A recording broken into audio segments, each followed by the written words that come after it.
आज आपल्याला बघायचं आहे कन्फॉर्मेशन ऑफ डायसबस्टिट्यूटेड सायक्लोहेक्सेन. आता मागच्या लेक्चरमध्ये आपण पहिल्यांदा सायक्लोहेक्सेन बघितलं आणि सायक्लोहेक्सेन बघितल्यानंतर मोनो सबस्टिट्यूटेड सायक्लोहेक्सेन बघितलं आणि त्यामध्ये आपल्याला असं लक्षात आलं की इक्वेटोरियलला जो ग्रुप असतो, इक्वेटोरियल पोझिशनला जर असेल मोनो सबस्टिट्यूटेड तर तो मोर स्टेबल असतो as compare with axial position. Okay, आता आपण बघणार आहोत conformation of disubstituted cyclohexane which means 1,1 disubstituted cyclohexane, 1,2 disubstituted cyclohexane, 1,3 disubstituted cyclohexane and 1,4 disubstituted cyclohexane. असे चार भाग याच्यामध्ये बघायचे आहे. आज आपण 1,1, 1,2 आणि पॉसिबल झालं तर 1,3 पर्यंत आपण जाणार आहोत. ओके, तर इथं तुमच्या स्क्रीनवरती दिसत असेल सायक्लोहेक्सेनचं कन्फॉर्मेशन. मी तुम्हाला इथं पॉइंटर घेतोय. ओके, तर इथं तुम्ही बघू शकताय हा 1 नंबरचं कार्बन, हा 2 नंबर, हा 3 number, 4 number, 5 number, 6 number, 6 number परत 1 नंबरला जॉईन झालेला आहे आणि 1 नंबरच्या एक्सेल पोझिशनला OH ग्रुप आहे. 1 नंबरच्या एक्सेल पोझिशनला काय आहे? OH ग्रुप आहे आणि 1 नंबरच्या इक्विटोरियल पोझिशनला मिथिल ग्रुप आहे. जनरली समजा तुम्हाला अशा पद्धतीनं दिलं मोलिक्यूल तर तुम्हाला हे ड्रॉ करायचं आहे. तर OH हा अबोव द प्लेन आहे. OH कसं आहे? अबोव द प्लेन आहे. त्यामुळे 1 नंबरला OH हा अबोव द प्लेन म्हणजे एक्सियल तर दाखवायचा, किंवा ती फ्लिप झाला तर तो इक्विटोरियल पोझिशनला जातो, तेव्हा सुद्धा तो इक्विटोरियल पोझिशनला जाईल. पण इक्विटोरियल पोझिशनची जी काही डायरेक्शन आहे ती डायरेक्शन कशी आहे? येस, अप आहे. डायरेक्शन कसं आहे? अप साईडला आहे. हे आपण तुम्ही बघू शकता. ओके, त्याच्यानंतर दुसरा जो ग्रुप आहे तो ग्रुप म्हणजे मिथिल ग्रुप. येस, तर तो मिथिल ग्रुप तुम्ही बघू शकताय कसं आहे? बिलो द प्लेन आहे. हा मिथिल ग्रुप कसा आहे? बिलो द प्लेन म्हणजे डाऊन साईड. त्यामुळे हा मिथिल ग्रुप कसा आहे? डाऊन साईडला दाखवलेला आहे इक्वेटोरियल पोझिशनला. ओके, आणि तो जेव्हा येस रिंग फ्लिप होईल तेव्हा रिंग फ्लिप झाल्यानंतर इक्विटोरियल पोझिशनचा एक्सेल पोझिशनला जातो. तसा हा एक्सेल पोझिशनला गेलेला आहे, पण ह्याची तुम्ही पोझिशन बघू शकताय, तो डाऊन द प्लेन आहे. तो कसा आहे? डाऊन द प्लेन आहे. अशा पद्धतीनं आपण तो ड्रॉ करायचे असतात. हे लक्षात ठेवायचं आहे. ओके, आता मी पुढे जातोय. काय म्हणतोय आपला हा 1,1 डायसबस्टिट्यूटेड सायक्लोहेक्सेन. जनरल जर आपण विचार केला 1,1 डायसबस्टिट्यूटेड सायक्लोहेक्सेनच्या बाबतीत, तर जर 2 ग्रुप्स असतील त्यातला एक ग्रुप स्मॉल असेल आणि दुसरा बल्की असेल, तर बल्की ग्रुप इक्विटोरियल पोझिशनला असेल तर तो खूप स्टेबल असतो, आणि जर बल्की ग्रुप एक्सेल पोझिशनला असतो तर त्याची स्टॅबिलिटी ही कमी होती as compare with equatorial position. म्हणजे बघा, आठवतं की चेक करा, मी मागच्या लेक्चरमध्ये इक्विटोरियल पोझिशनला बल्की ग्रुप असेल मोनो सबस्टिट्यूटेड, तर इक्विटोरियल पोझिशनला असणारा ग्रुप कसा असतो? मोर स्टेबल असतो. पण इथे 1,1 डायसबस्टिट्यूटेड सायक्लोहेक्सेनच्या बाबतीत बल्की ग्रुप कसा असायला पाहिजे? इक्विटोरियल पोझिशनला असायला पाहिजे. ही त्याची आहे इक्विटोरियल पोझिशन. इक्विटोरियल पोझिशनच का?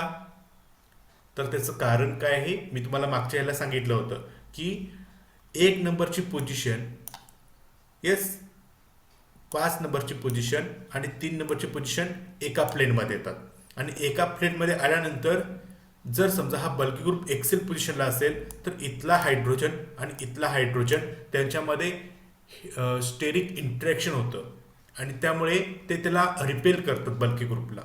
त्यामुळे आपल्याला ते काय होतात? त्याची स्टॅबिलिटी डिस्टर्ब होती. ओके, त्यामुळे बल्की ग्रुप कसं असायला पाहिजे? इक्विटोरियल पोझिशनला असायला पाहिजे. इक्विटोरियल पोझिशनला बघितलं तर ह्याची डायरेक्शन डाऊन साईड आहे, ह्याची डायरेक्शन अप साईड, म्हणजे हे दोन्ही अपोजिट फेसमध्ये आहेत, लक्षात घ्या. त्यामुळे याला कोणतंही स्टेरिक हिंड्रन्स ऑब्झर्व होत नाहीये. कोणतंही स्टेरिक हिंड्रन्स त्याला काय होत नाहीये? ऑब्झर्व होत नाहीये. त्यामुळे हा ग्रुप जनरली प्रेझेंट म्हणजे मोर सबस्टिट्यूट आहे. इथं आपण हा ॲरो दाखवलेला आहे. ओके, आता मी याचं काही एक्सप्लेनेशन मी सांगणार आहे. ह्यात पण काही एक्सेप्शनल केसेस आहेत. ओके, तर ते आपण बघणार आहोत. ओके, तर ह्याचं एक्सप्लेनेशन मी आता थोडंसं तुम्हाला वाचून दाखवतोय, कारण की आपल्याकडे ऑप्शन दुसरा कोणता नाही आहे. 1,1 disubstituted cyclohexane are also called geminal substituted. Geminal substitute म्हणजे तुम्हाला माहिती आहे जेमिनल विसिनल, एकाच कार्बनवरती दोन सबस्टिट्यूट अटॅच असेल तर त्या कार्बनला आपण म्हणतो जेमिनल. ओके, तर इथं दोन सबस्टिट्यूट एक्स आणि वाय हा एका कार्बनला आहे, त्यामुळे हा कार्बन कसा आहे जेमिनल कार्बन आहे. आणि ह्याला आपण म्हणणार आहोत वन वन डायसबस्टिट्यूटला म्हणणार आहोत आपण geminal disubstituted cyclohexane. They do not exhibit any configuration isomerism.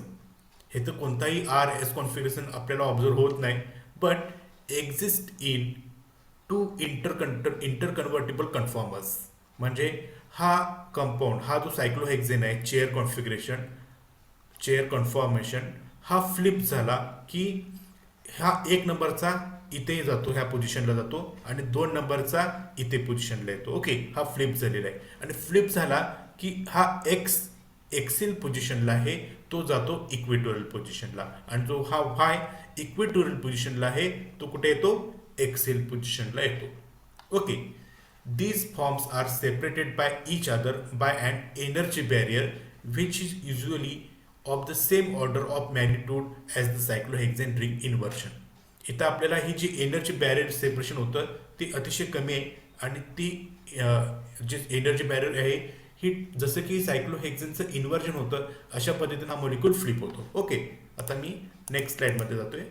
इथं तुम्ही बघू शकताय जर एक्स आणि वाय जे सबस्टिट्यूएंट्स आहेत एक्स आणि वाय जर ते सेम असतील, म्हणजे काय एक्स सुद्धा मिथिल ग्रुप आणि वाय सुद्धा मिथिल ग्रुप, हे अशा पद्धतीने दाखवतात. लक्षात घ्या, हा मॉलिक्यूल हा मिथिल ग्रुप एक्सेल आहे, सॉरी अबाव द प्लेन आहे म्हणजे एक्सियल पोझिशन, आणि हा CH3 group below the plain आहे त्यामुळे इक्वेटोरियल पोझिशन. ओके, अशा पद्धतीनं हे जवळपास एक्स आणि वाय सेम आहेत. इथं एक्स मिथिल, वाय सुद्धा मिथिल, इथं एक्स मिथिल, वाय सुद्धा मिथिल, त्यामुळे ह्याचं नाव येतं वन वन डायमिथिल सायक्लोहेक्सेन. ह्याच्यामधनं एक प्लेन पास झाली की हे दोन मोलिक्यूल आयडेंटिकल्स होतात. ह्याच्यामध्ये आपण समजा इथून एक प्लेन पास करू आणि ह्याला आपण म्हणू C2 रोटेशन. ह्याला काय करायचं आपण C2 एक्सिस, म्हणजे ह्याला 90 डिग्रीमध्ये वळवलं, जो अबोव द प्लेन आहे तो बिलो द प्लेन जाईल, आणि जो बिलो द प्लेन आहे तो अबोव द प्लेन येईल. त्यामुळे हे दोन्ही ग्रुप्स कसे होतील आयडेंटिकल होतील. अशा मोलिक्यूलला आपण म्हणणार आहोत टोपोमर्स. आपण ह्याला काय म्हणणार आहोत टोपोमर्स. ओके, समजा एक्स आणि वाय डिफरंट असेल तर, म्हणजे एक्स मिथिल असेल आणि वाय OH असेल तर आपण त्याला म्हणणार आहोत डायस्टिरियोमर्स. जर त्याला आपण काय म्हणणार आहोत डायस्टिरियोमर्स, जे तुम्ही इथल्या ह्या एक्झाम्पलमध्ये बघू शकताय. ओके, तर ह्याच्यामध्ये तुम्ही इझिली ऑब्झर्व करू शकताय की यातला एक ग्रुप जो आहे एक्स हा OH आहे आणि वाय आहे तो मिथिल आहे. हा जेव्हा फ्लिप होईल तेव्हा एक्सेल OH ग्रुप इक्विटोरियल पोझिशनला जाईल आणि इक्विटोरियल मिथिल ग्रुप एक्सेल पोझिशनला येईल. ओके, ह्याचं नाव आहे वन मिथिल सायक्लोहेक्झॅनॉन, म्हणजे एक्स आणि वाय डिफरंट आहे तिथे. ह्या कन्फॉर्मरला आपण म्हणणार आहोत डायस्टिरियोमर्स. ह्या कन्फॉर्मरला आपण काय म्हणणार आहोत डायस्टिरियोमर्स. आणि ह्यामध्ये आता आपल्याला ऑब्झर्व होईल कोण जास्त तयार होईल कोण कमी तयार होईल. म्हणजे हे आता कसे असणार आहेत अनइक्वल अमाऊंटमध्ये तयार असणार आहेत.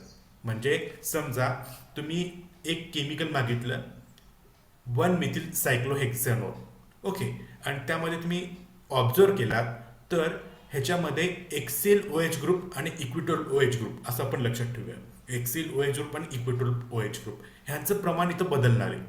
कदाचित 60-40 असेल, म्हणजे 60 OH ग्रुप एक्सियल आणि 40 OH ग्रुप इक्विटोरियल, किंवा उलट पण असू शकेल 40-60, 70-30, 80-20, 90-10 अशा प्रपोर्शनमध्ये तो बदलणार आहे. ह्याला आपण म्हणणार आहोत अनइक्वल अमाऊंट.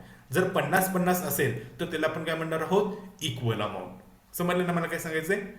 अशाच पद्धतीनं आता इथं आपण कन्फॉर्मर्स बघणार आहोत. Okay, in principle, in such cases, the ratio of the two conformers should be correspond to the difference in the conformational free energy of the two substituent. आता हे कोण ठरवतं कोण जास्त होणार कोण कमी होणार, तर हे ठरवतं कन्फॉर्मेशनलची फ्री एनर्जी ठरवणार आहे. Okay, Gibbs free energy delta G ज्याला आपण म्हणतो. Sometimes it is also found that although the conformers with the bulkier substituent in the equatorial position generally predominates. आता इथं हे जे बेसिक रूल आहे ह्या OH आणि मिथिल ग्रुपमध्ये बल्की ग्रुप आहे मिथिल ग्रुप. कोण आहे बल्की ग्रुप? Methyl group. मग मिथिल ग्रुप कोणत्या पोझिशनला असायला पाहिजे? तर इक्विटोरियल पोझिशनला असायला पाहिजे. तर असा मॉलिक्यूल काय असतो? स्टेबल असतो. पण काही गोष्टींच्यामुळे, काही फॅक्ट्समुळे आपल्याला एक लेवलिंग इफेक्ट ऑब्झर्व होईल. Okay, but there exists a leveling effect, that is preferred conformers is less populated than expected.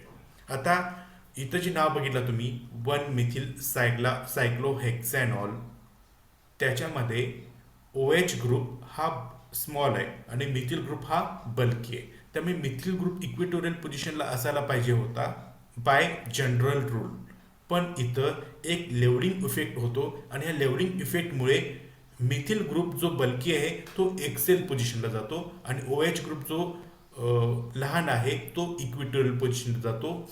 हे आपण बघितलं कशामध्ये? तर एक 1 मिथिल सायक्लोहेक्सॅनॉलचं मिक्सचर आपण DMSO मध्ये घेतलं तर त्याच्यामध्ये 70-30% दिसतं. 70-30 मिक्सचर आपल्याला कशाच दिसतं?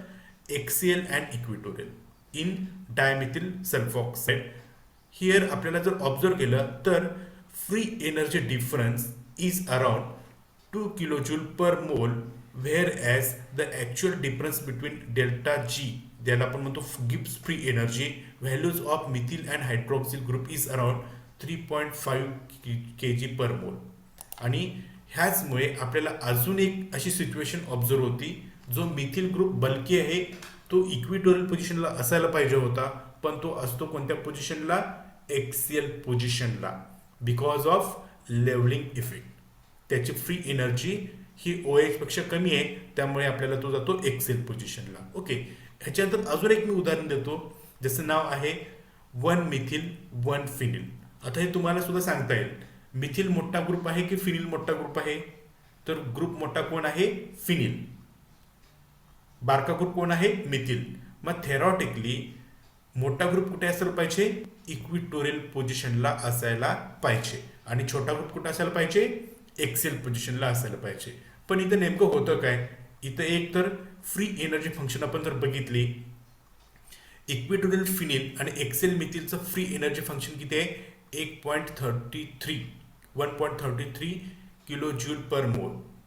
ओके, आणि डेल्टाची आपण फ्री एनर्जी आपण बघितली फिनिलची, जी आहे 12.6 आणि मिथिलची आहे 7.5 किलो जूल पर मोल. हा जो डिफरन्स आहे इथं, ज्याचे सगळ्यात जास्त तो स्टेबल असतो. आता इथं फिनिलची 12.6 आहे, त्यामुळे तो एक्सेल पोझिशनला स्टेबल असायला पाहिजे. पण इथं अजून एक इम्पॅक्ट आपल्याला ऑब्झर्व होतो. तो म्हणजे कोणता इम्पॅक्ट ऑब्झर्व होतो? तर तुम्हाला इथे मी दाखवतो. ओके, समजा हा तुमचा मॉलिक्यूल आहे. इथे आर्थोप्रोटॉन्स आहेत. कोण आहेत इथे? आर्थोप्रोटॉन्स आहेत. हे आर्थोप्रोटॉन्स ह्या 2 प्रोटॉनपेक्षा खूप अंतरावरती आहेत. दिसताना तुम्हाला दिसतात ते, पण त्याचं अंतर जे आहे ते कसे आहेत? जास्त लांब आहेत. काय त्याचं अंतर कसं आहे? जास्त लांब आहेत. ओके, त्यामुळे हा खूप स्टेबल आहे. त्याच्यानंतर समजा जर मिथिल ग्रुप जर एक्सेल पोझिशनला असेल तर मात्र इथं आपल्याला हा हायड्रोजन आणि हा हायड्रोजन, हे हायड्रोजन ह्या मिथिलच्या खूप जवळ येतात. इथं तुम्ही बघू शकताय, हा एक कार्बन आहे आणि इथला कार्बनला इथं कोणताही हायड्रोजन अवेलेबल नाही आहे. त्याच्यानंतर ह्या दुसऱ्या पोझिशनला आपल्याला हायड्रोजन्स अवेलेबल आहेत. पण इथं बघितलं तर ह्या बॉन्डला लागून हा पहिला कार्बन आणि ह्या पहिल्या कार्बनला 3 हायड्रोजन्स आहेत. ह्या बॉन्डला लागून इथं दाखवतो मी, ह्या बॉन्डला लागून हा पहिला कार्बन, ह्या पहिल्या कार्बनकडे हायड्रोजन नाही आहे. हा 2 नंबरचा कार्बन आणि हा 5 नंबरचा कार्बन आहे, लक्षात घ्या. आणि त्याच्याकडचे हायड्रोजन हे अंतराने खूप लांब आहेत. ते अंतराने कसे आहेत? खूप लांब आहेत. त्यामुळे इथं कोणतंही स्ट्रेन आपल्याला, स्टेरिक हिंड्रन्स आपल्याला ऑब्झर्व होत नाही. पण जर मिथिल ग्रुप एक्सेल पोझिशनला आला तर मात्र स्टेरिक हिंड्रन्स ऑब्झर्व होतं.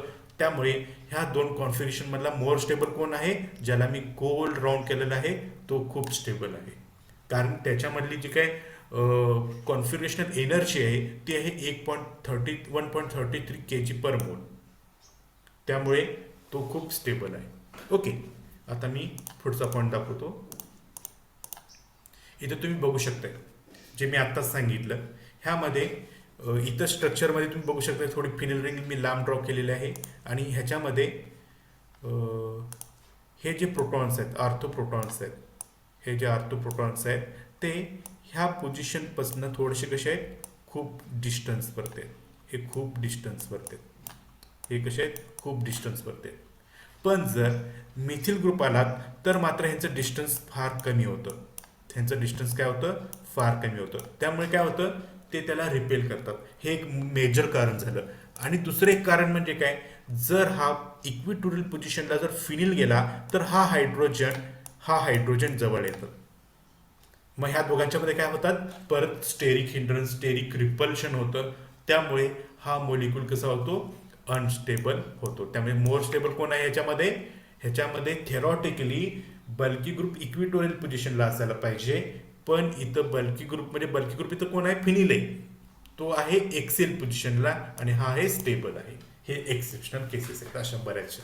ओके, ज्याला आपण म्हणणार आहोत लेवलिंग इफेक्ट. ओके, आता पुढे जातो.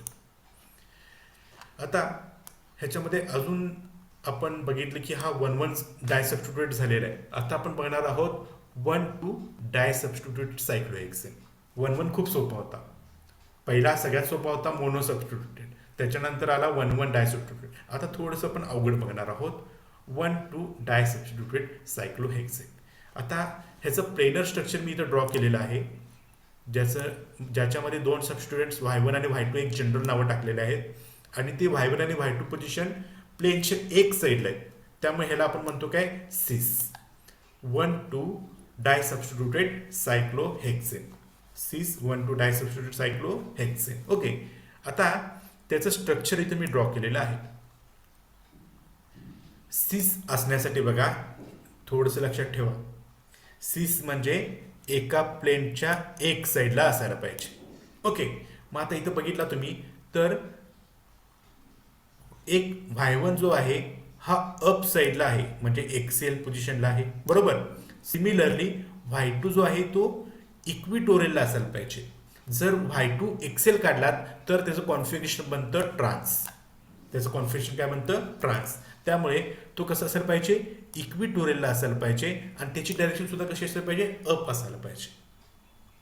त्याच्यानंतर सिमिलरली इथं त्याचा जर मी तुला फ्लिप केला तर जो Y1 आहे तो इक्विटोरियल पोझिशनला जाईल आणि जो Y2 आहे तो एक्सेल पोझिशनला जाईल.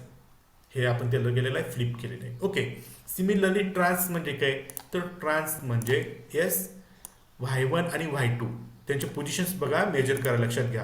ह्याला आपण 1 नंबर दिलं, ह्याला 1 नंबर, ह्याला 2 नंबर, ह्याला 3 नंबर, ह्याला 4 नंबर, ह्याला 5 नंबर, ह्याला 6 नंबर, इथं सुद्धा ह्याला 1 2 3 अशा पद्धतीने 6 नंबर इथे येईल. ओके, ह्याला मी इथं Y2 दाखवू शकलो नसतो, कारण की इथं जर मी Y2 केलं असतं तर मला इथं Y2 टाईप करणं अवघड गेलं असतं, म्हणून मी त्याच्या खालच्या पोझिशनला घेतलेलं आहे. ओके, आता हा आपला आहे 6 नंबर. तर इथं Y1 आहे अबोव द प्लेन आणि Y2 आहे बिलो द प्लेन. ओके, म्हणजे त्याची डायरेक्शन आपल्याला अपोजिट असायला पाहिजे. त्यामुळे Y1ला मी घेतलेलं आहे एक्सेल, म्हणजे मी घेतलेलं नाही आहे, हे शिकवले ज्यांनी शोध लावले त्यांनी घेतलेलं आहे आणि ते आपण शिकतोय, लक्षात घ्या. आणि Y2 आहे तो सुद्धा एक्सियल. म्हणजे सिस असताना एक सबस्टिट्यूट एक्सेल असायला पाहिजे, एक दुसरा सबस्टिट्यूट इक्विटोरियल असायला पाहिजे किंवा इक्विटोरियल एक्सेल असायला पाहिजे. पण ट्रान्स असण्यासाठी दोन्ही सबस्टिट्यूएंट हे एक्सेल तरी असायला पाहिजे किंवा दोन्ही सबस्टिट्यूएंट हे इक्विटोरियल सुद्धा असायला पाहिजे. आता इथं तुम्ही बघू शकताय हा Y1 अप आहे, इथं इक्विटोरियल सुद्धा अप आहे, लक्षात घ्या. ह्याची डायरेक्शन वरच्या दिशेला आहे आणि हा Y2 खालती आहे, त्यामुळे हा इक्विटोरियल Y2 सुद्धा कसा आहे, खालच्या दिशेला आहे. ह्यालाच तर आपण म्हणतो स्टिरियोकेमिस्ट्री. हे ज्याला समजतं, ज्यानं मागचं लेक्चर व्यवस्थित ऐकलंय, समजलं नसेल तर युट्यूबला परत 1-2दा बघितलंय किंवा नोट्स स्वतःच्या हाताने लिहून काढलेले आहेत, त्यांनाच हे समजणार आहे. समजलं? पुढच्या स्लाइडमध्ये जातोय. तर बघा, समजा मी असं ड्रॉ केलं असेल, सिस, एक सेकंड, हा आपला असा मॉलिक्यूल आहे सिस 1,2 डायसब्स्टिट्यूटेड. ह्याच्यामध्ये Y1 अबोव द प्लेन आहे, Y2 सुद्धा अबोव द प्लेन आहे आणि सिस आपण कसं ड्रॉ करतो एक्सेल इक्विटोरियल. त्यामुळे Y1 हा प्लेनच्या अप साईडला आहे लक्षात घ्या.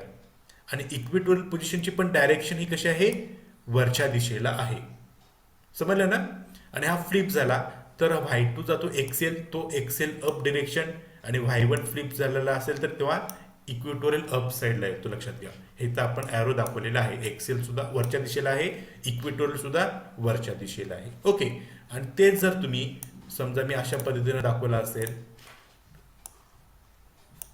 Y1 बिलो द प्लेन आणि Y2 बिलो द प्लेन, तर हा हा इक्वेटोरियल Y1 डाऊन साईडला आहे. ह्याचा आरो बघा कोणत्या साईडला झुकला आहे, तो खालच्या बाजूला झुकला आहे. आणि एक्सेल Y2 हा सुद्धा खालच्या बाजूला झुकलेला आहे.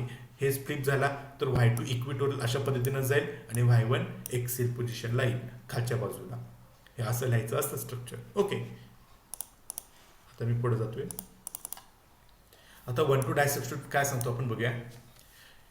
It is important to note that in case of cis compound, cis म्हणजे काय एक्सेल इक्विटोरियल किंवा इक्विटोरियल एक्सेल, ज्याला आपण म्हणतो cis compound of this category one substituent must be in axial position where as other substituent at the equatorial position. सिसमध्ये nature कसं असतं, एक एक्सेलला असायला पाहिजे आणि एक इक्विटोरियलला असायला पाहिजे.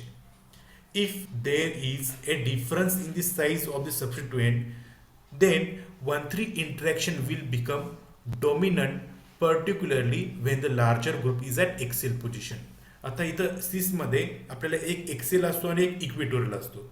आणि समजा हे जे दोन सबस्टिट्यूएंट हे डिफरंट आहेत आणि हे डिफरंट असताना बल्की सबस्टिट्यूएंट जर एक्सेल पोझिशनला असेल तर इथं 1-3 इंटरॅक्शन किंवा 1-5 इंटरॅक्शन ऑब्झर्व होणार आहे.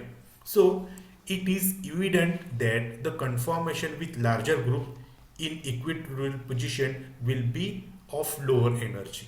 म्हणजे सिस कॉन्फिगरेशन मध्ये जो बल्की ग्रुप असेल तो कुठल्या पोझिशनला असायला पाहिजे, इक्विटोरियल पोझिशनला असायला पाहिजे.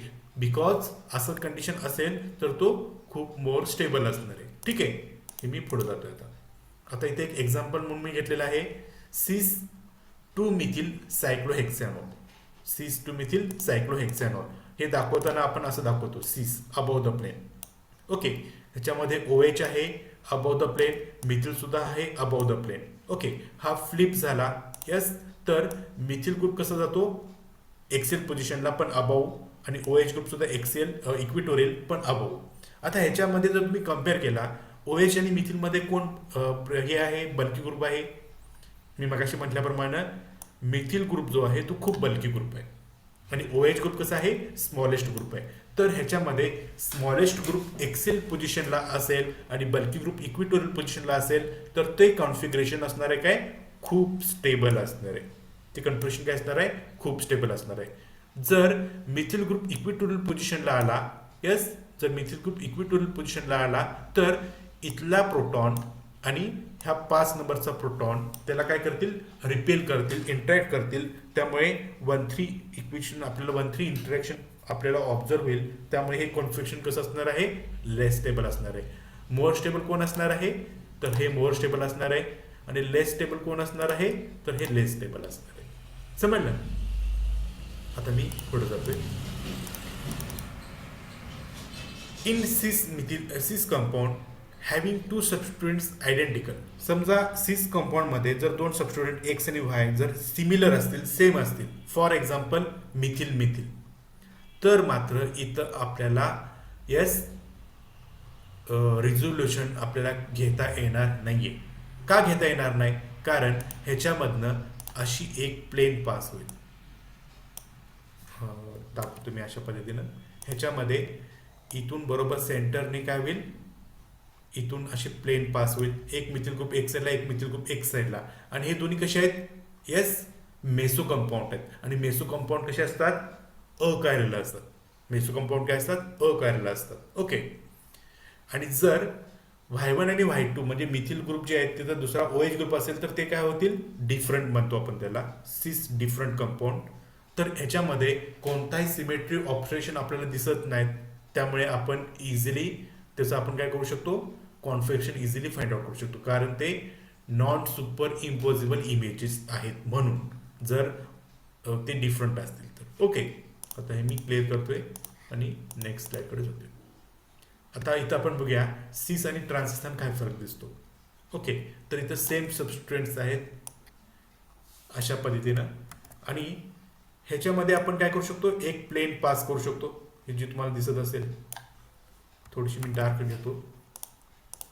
बघा, हा मोलिक्यूल असा येतो. ओके, हा मोलिक्यूल आपल्याला असा घेता येतो. ह्याच्यामध्ये हा भाग बघा, हा पोर्शन बघा. एक सेकंड मी असं दाखवतो. हा पोर्शन आणि त्याचा हा पोर्शन सेम आहे की डिफरंट आहे? येस, हा पोर्शन जो ब्लूने दाखवलेला आहे आणि फेंट कलरने दाखवलेला आहे तो पोर्शन दोन्ही सेम आहे, लक्षात घ्या. ओके, आणि आपण ह्याचं जर कॉन्फिगरेशन काढलं, हे दोन्ही कंपाऊंड कसे आहेत, सिस आहेत. सिस असण्यासाठी आपलं काय रिक्वायरमेंट आहे, एक्सियल आणि इक्विटोरियल. आणि आपण ह्याची मिरर इमेज घेतली तर आपल्याला त्याची मिरर इमेज अशा पद्धतीनं दिसून येते.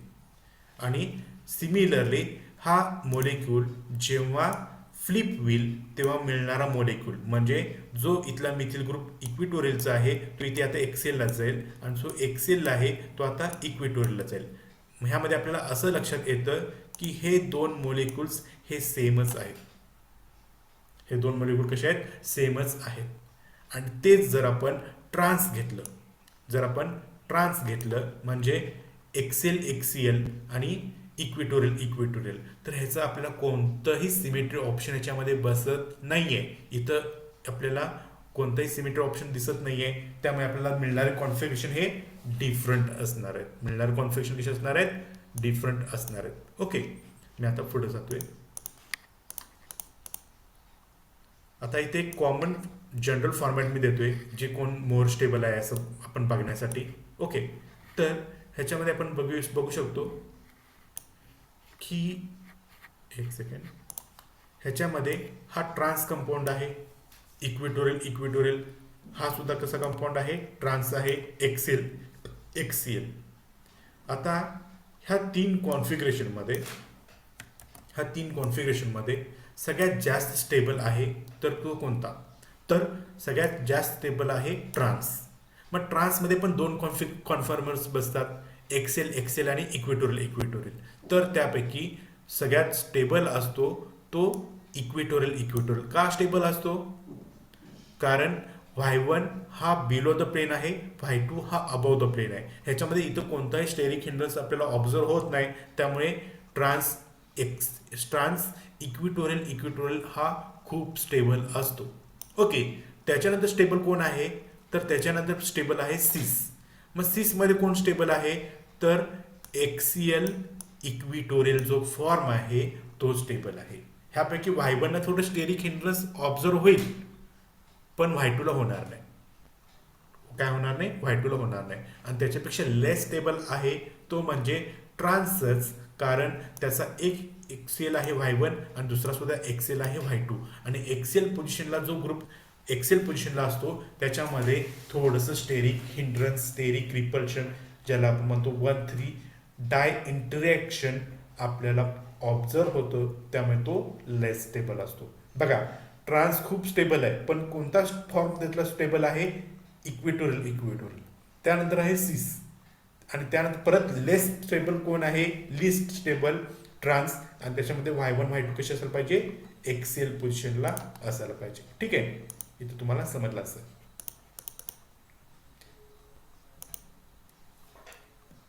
An example of this situation of the compound 2-methyl-cyclohexanol, म्हणजे 2 नंबरच्या पोझिशनला मिथिल, 1 नंबरच्या पोझिशनला OH ग्रुप. The transform of this compound it founds to be more stable than cis. जो तुमचा ट्रान्स कंपाऊंड आहे तो खूप स्टेबल आहे सिसपेक्षा. Cis form converted readily into the trans form. जर आपल्याला सिस फॉर्मचं ट्रान्स फॉर्ममध्ये कन्वर्ट करायचं असेल तर सिस कंपाऊंड आपल्याला सोडियमवरती जर हिट केलं तर त्याचं रिडक्शन होतं, आणि आपल्याला 2-methyl-cyclohexane with sodium and ethyl alcohol, त्याच वेळेला आपल्याला मिळणार आहे ट्रान्सफॉर्म सुद्धा मिळणार आहे, आणि तो ट्रान्सफॉर्म खूप स्टेबल असणार आहे इक्विटोरियल पोझिशनचा. ओके, आता मी पुढे जातोय. आता इथं आपण बघूया both the classical formula, that is equatorial and axial trans, whether y1 and y2 are same of different and not superimposable on the mirror image, none of the conformers can be converted into mirror image by flipping. Hence it can be concluded that trans 1,2 disubstituted cyclohexane substituents are identical or not. आता समजा y1 आणि y2 जर same असतील तर ते identical असतील, आणि y1 आणि y2 जर डिफरंट असतील तर मात्र ते अनआयडेंटिकल असेल, नॉट आयडेंटिकल असणार आहे, लक्षात घ्या. आणि इथं आपल्याला कोणताही मिरर फॉर्म आपल्याला ऑब्झर्व होत नाही, कारण तो फ्लिप झाला. आता इथं तुम्ही केअरफुली ऑब्झर्व करू शकता, हा ट्रान्स आहे y1 आणि y2, हा y1 एस इक्वेटोरियल, हा y2 इक्वेटोरियल. इथं तुम्ही बघू शकता 1E 2E, आणि हा एक्सेल. आपण हे बघितलं तर हे फ्लिप झालेलं आहे, पण हे कुठेही मिरर इमेज आपल्याला दाखवत नाहीये, लक्षात. त्यामुळे काही वेळेला तो आयडेंटिकल असेल जर y1 आणि y2 सेम असेल तर, आणि नॉट आयडेंटिकल असेल जर y1 आणि y2 डिफरंट असतील तर. ठीक आहे, मी आता पुढे जातोय. General stability of 1,2 डायसब्स्टिट्यूटेड सायक्लोहेक्सेन. ह्याच्यामध्ये मी मागे पण सांगितलंच आहे की ह्याच्यामध्ये कोण स्टेबल आहे सगळ्यात जास्त, तर ट्रान्स इक्वेटोरियल खूप स्टेबल असतो सिसपेक्षा, आणि सिसपेक्षा सुद्धा खूप एक स्टेबल असतो, लेस स्टेबल असतो, तो म्हणजे ट्रान्स एक्सेल. लक्षात, हे लक्षात ठेवायचं आहे. आता इथं आपला 1,2 डायसब्स्टिट्यूटेड झालेला आहे. आता शिल्लक राहत होतो 1,3 डायसब्स्टिट्यूटेड सायक्लोहेक्सेन. ह्याला मला साधारणतः एक 10 मिनिटं लागणार आहे वेळ. परत 1 मिनिटामध्ये आपली ही लिंक संपणार आहे टायमिंग आपली, तर परत 10 मिनिटासाठी जॉईन व्हा. इथं आपला हा पॉईंट संपूया. हा संपला की उद्याच्या लेक्चरला 1,4 घेतलं की आपला हा टॉपिक संपतो, लक्षात घ्या. 1,4 आणि अलिन आणि स्पायरो कंपाऊंडचा आपण स्टिरियोकेमिस्ट्री बघायची एवढे राहिलेले आहे, तर उद्याला आपला हा टॉपिक संपेल. ठीक आहे, परत जॉईन करा, परत 30 लिंक क्लिक करा, परत जॉईन करा.